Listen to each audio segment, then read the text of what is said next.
Hezbollah কি? হেজবুল্লাহকে Iran সহায়তা দেয় কেন? আর সম্প্রতি ইসরায়েল তাদের সাথে বেশ ভালোভাবে যুদ্ধ শুরু করেছে, সেটাই বা কেন? এসব কিছু নিয়েই আজকে স্টার এক্সপ্রেস।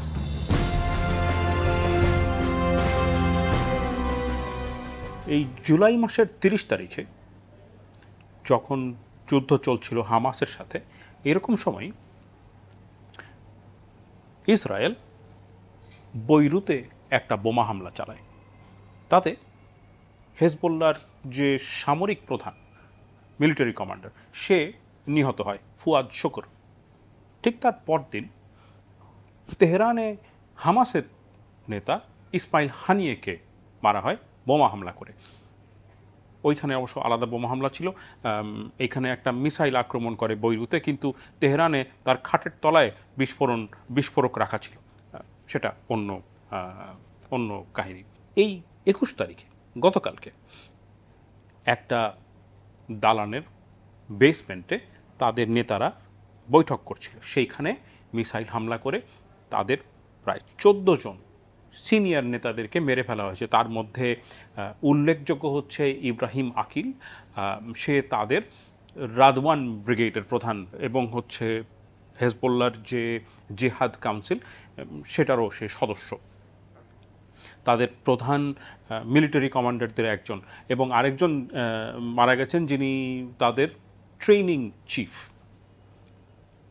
হঠাৎ করেই ইসরায়েল মনে হচ্ছে যেন হেজবুল্লাহর বিরুদ্ধে যুদ্ধটা আর একটু বাড়িয়ে দিয়েছে। এতদিন হামাসের সাথে একটা যুদ্ধ চলছিল, কিন্তু হেজবুল্লাহর সাথে কেন এরকম হচ্ছে সেটা বোঝার জন্যে আগে আমরা একটু বুঝে নিই যে হেজবুল্লাহ কী বা হেজবুল্লাহ কোথা থেকে আসলো। হেজবুল্লাহর ঘাঁটি মোটামুটিভাবে লেবাননের দক্ষিণে।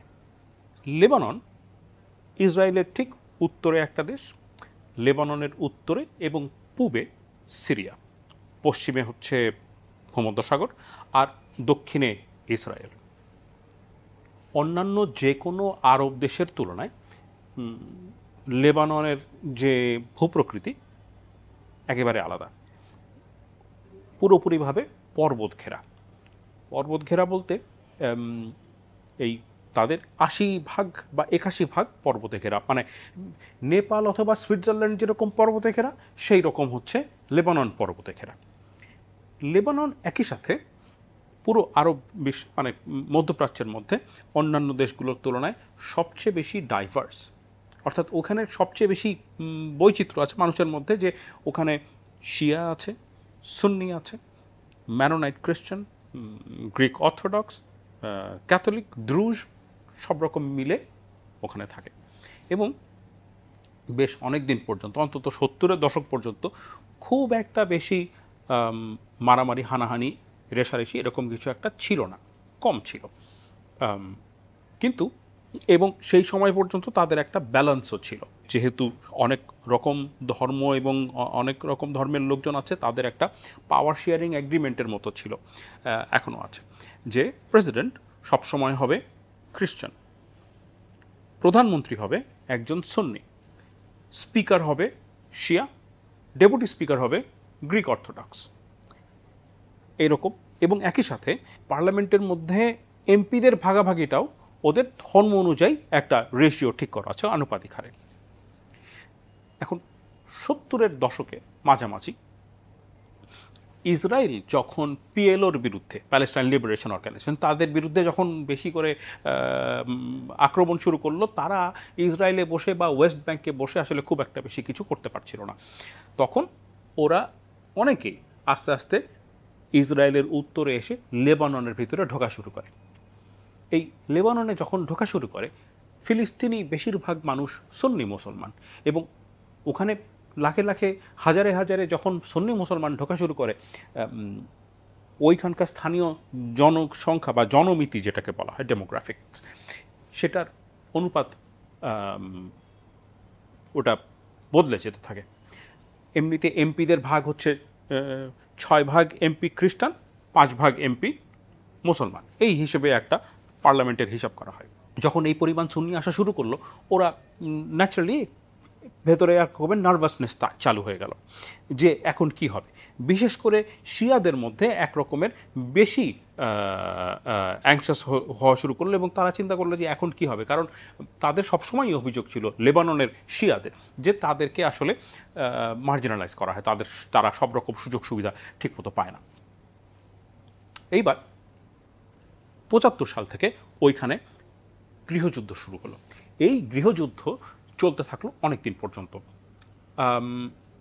গৃহযুদ্ধ চলতে চলতে এক সময় যেটা হয় যে ইসরায়েল সিদ্ধান্ত নেয় যে আমরা এই যে এইখানে পিএলও, প্যালেস্টিনিয়ান লিবারেশন অর্গানাইজেশন যে আছে, তাদেরকে আমরা লেবাননে ঢুকে আক্রমণ করে ধ্বংস করতে চাই। এই গৃহযুদ্ধ চলছে অনেক দিন।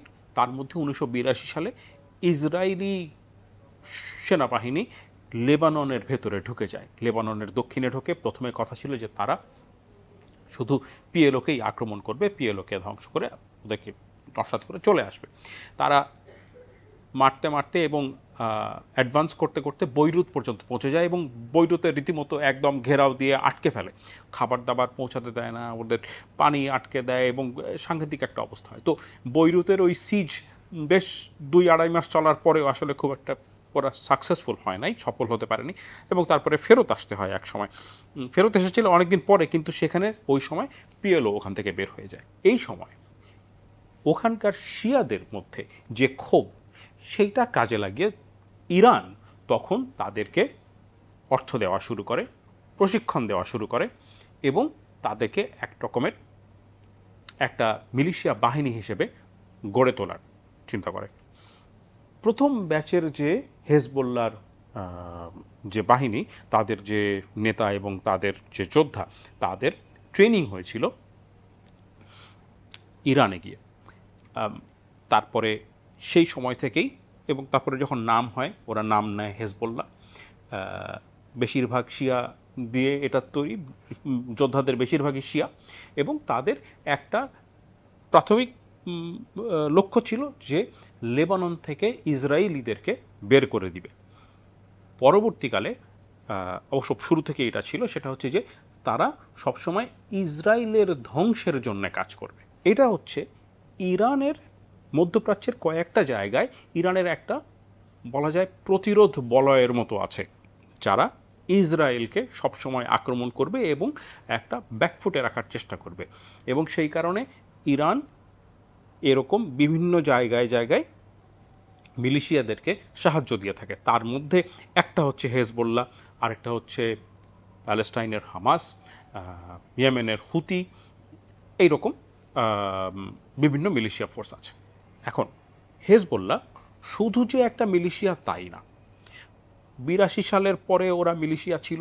83 সালে ওরা বেশ কয়েকটা বম্বিং করে, তার মধ্যে বৈরুতের ইউএস এমবেসি এবং ওখানে একটা মেরিন ব্যারেক্সে যখন বম্বিং করে সেখানে প্রায় 300 জন মারা যায়। এবং তারপর থেকে এই যে পরশুদিন গতকালকে মারা যাওয়া যে ইব্রাহিম আকিল, সেই আকিল তখন থেকে ওয়ান্টেড, সেই বোমাবাজিতে, বোমা হামলায় সে জড়িত ছিল।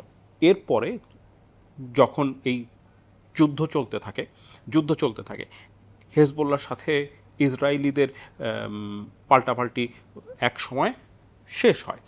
যখন ফাইনালি ইসরায়েল লেবানন থেকে বের হয়ে আসে, তখন পুরো লেবানন জুড়েই এই ক্রেডিটটা পায় হেজবোল্লাহ। 1990 সাল থেকে লেবাননে ওদের গৃহযুদ্ধ শেষ হয়। তারপরে 92 সালে প্রথম ইলেকশন হয়, অনেক দিন পরে প্রথম ইলেকশন হয়, 20-22 বছর পরে। তখন হেজবোল্লাহ শুধু মিলিশিয়া নয়, পাশাপাশি একটা পলিটিক্যাল পার্টি হিসেবেও আবির্ভূত হয়। তারা ইলেকশনে অংশগ্রহণ করে এবং ইলেকশনে সিট জিতে। গত এক দশক বলা যায়, 10-12 বছর ধরে তারা লেবাননের ক্যাবিনেট পজিশনও আছে, অর্থাৎ তারা কিন্তু লেবাননের মিনিস্টার হিসেবেও কাজ করে হেজবোল্লার লোকজন। সো হেজবোল্লার দুটো উইং, একটা পলিটিক্যাল উইং আর একটা হচ্ছে গিয়ে তাদের যে মিলিটারি উইং, এই দুটো ভাগে ওরা আছে। এখন হেজবোল্লাহ বর্তমানে বলা হয়ে থাকে যে তারা পৃথিবীর সবচেয়ে বড় অনানুষ্ঠানিক সামরিক বাহিনী। অর্থাৎ বিভিন্ন দেশে সামরিক বাহিনী তো আছে, কিন্তু জাতীয় সামরিক বাহিনীর বাইরে হেজবুল্লাহ সবচেয়ে বড় সামরিক শক্তি, তারা সবচেয়ে বেশি প্রশিক্ষিত, সবচেয়ে বেশি তাদের আর্মস অ্যামিউনিশন এগুলো আছে, টাকা কড়ি আছে প্রচুর, ট্রেনিং আছে ভালো, এবং লোকবলও অনেক। যদিও হেজবুল্লাহ নিজে ক্লেম করে যে তারা হচ্ছে 1 লাখ তাদের সৈন্য, ধারণা করা হয় 30,000 থেকে 50,000 তো আছেই। এই লেবাননের যে সেনাবাহিনী তার চেয়েও হেজবুল্লাহ বেশি সৈনিক আছে তাদের, এটা বলা হয়। সম্প্রতি হামাসের সাথে ইসরায়েলের যে যুদ্ধ হচ্ছিল সেটা ইসরায়েলের দক্ষিণে, অর্থাৎ গাজা, ওটা ইসরায়েলের দক্ষিণে। এখন ইসরায়েল তার অ্যাটেনশন দিয়েছে তার উত্তরে। ইসরায়েলের উত্তরে সিরিয়ার সাথে যে বর্ডার আছে সেইটাকে বলে গোলান হাইটস। গোলান হাইটস সেই অনেক দিন আগে 6 days ওয়ারের সময় থেকে, প্রায় সেই সময় থেকে গোলান হাইটস ইসরায়েলের দখলে, কারণ ওইটা পাহাড়ের উপরে, ওই পাহাড়ি জায়গা থেকে ইসরায়েলের উপরে আক্রমণ করার সুবিধা হয়, সেই কারণে ওটা দখল করে ইসরায়েল কখনোই ওটা আর সিরিয়াকে দেয় নাই, ওরাই ওইখানে নজরদারি করে। একই রকমভাবে বর্ডারটা যখন লেবাননের সাথে, সেখানেও পাহাড় আছে, এবং ওই পাহাড়ের উপরেই হচ্ছে মূলত পাহাড়, এবং তারপরে আবার উপত্যকা চলতে থাকে, কিন্তু সেই পাহাড়ি জায়গাতে হচ্ছে হেজবুল্লাহর ঘাঁটি, এবং ওইখানে ইসরায়েলের জন্য এটা একটা বিশাল হুমকি হিসেবে কাজ করে। ওই ওপর থেকে ওরা নিয়মিত ইসরায়েলের উত্তরে রকেট হামলা চালায়, আর ইসরায়েল তখন বিমান হামলা চালায়, যুদ্ধ বিমান গিয়ে আক্রমণ করে আসে। এটা নিয়মিত ঘটনা, কেউ সীমান্ত পার হয় না। এটা মোটামুটি একটা আন্ডারস্ট্যান্ডিং যে আমি এই পারে থেকে তোমাকে মারছি, তুমি ওই পারে থেকে আমাকে মারো। এর মধ্যে 2-1 বার হয়েছে যে একেবারে পুরোপুরিভাবে পুরোদমে যুদ্ধ লেগে গেছে, কিন্তু এখনও পর্যন্ত সেই যুদ্ধ কিন্তু লাগেনি।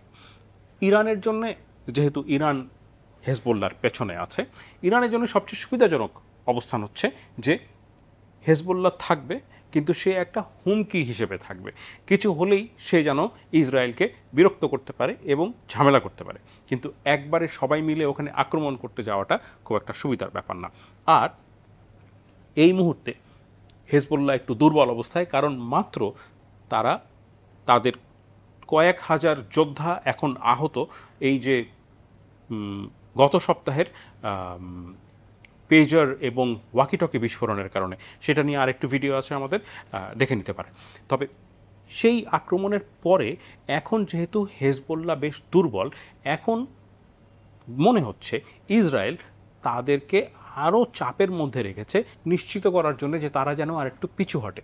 কারণ এর মধ্যে ইসরায়েলের উত্তরে তাদের যে প্রায় 60,000 ইসরায়েলি বাস্তুচ্যুত হয়েছে এই যুদ্ধের পর থেকে, গত 1 বছরে তারা বাড়ি ফিরতে পারেনি, তাদেরকে বাড়ি নিয়ে আসবে, সেটা একটা ব্যাপার হতে পারে। আর এমনিতেও এখন হয়তো ইসরায়েল বুঝতে পারছে যে এই সুযোগ, হেজবুল্লাহ এখন একটু পিছপায়ে আছে, তাদেরকে এখনই আসলে আরও চাপ দিয়ে আর একটু পিছু হটাতে হবে, তা না হলে ভবিষ্যতে এই সুবিধা আর পাওয়া যাবে না।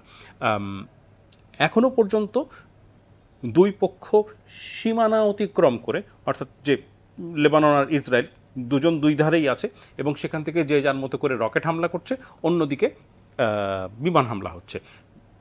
ইরানের থেকেও বেশ একটা কড়া হুমকি এবং বেশ বড়সড় করে আওয়াজ দেওয়া হচ্ছে যে এটা খুব অন্যায় হচ্ছে, এর শোধ আমরা নিব, প্রতিশোধ হবে, ইত্যাদি ইত্যাদি। একই রকমভাবে হেজবুল্লাহর তারাও এরকম আওয়াজ দিচ্ছে। অন্যদিকে ইসরায়েলি প্রধানমন্ত্রী, ইসরায়েলি সরকার, তারাও বলছে যে তোমরা কিন্তু সাবধান, এদিকে আসবে না। সো সবাই মোটামুটিভাবে আওয়াজ তুলেছে এবং হুমকি দিচ্ছে প্রতিশোধের, সাংঘাতিক যুদ্ধের, কিন্তু এখনও পর্যন্ত যুদ্ধ লাগেনি। যারা বিশেষজ্ঞ আছেন তারা বলছেন যে এইটা এখন একটু খুব একটা ডেলিকেট অবস্থায় আছে। কেউ যদি একটু ভুল করে বসে, কেউ যদি একটুখানি বেশি করে বসে, তাহলেই বুঝি পুরোদমে যুদ্ধ লেগে যাবে। তবে এখনও পর্যন্ত মনে হচ্ছে কেউই সেইভাবে পুরোদমে যুদ্ধ করতে প্রস্তুত না, কিন্তু দুই শত্রু পরস্পরকে বেশ একটু চাপের মুখে রাখার তো চেষ্টাই করবে।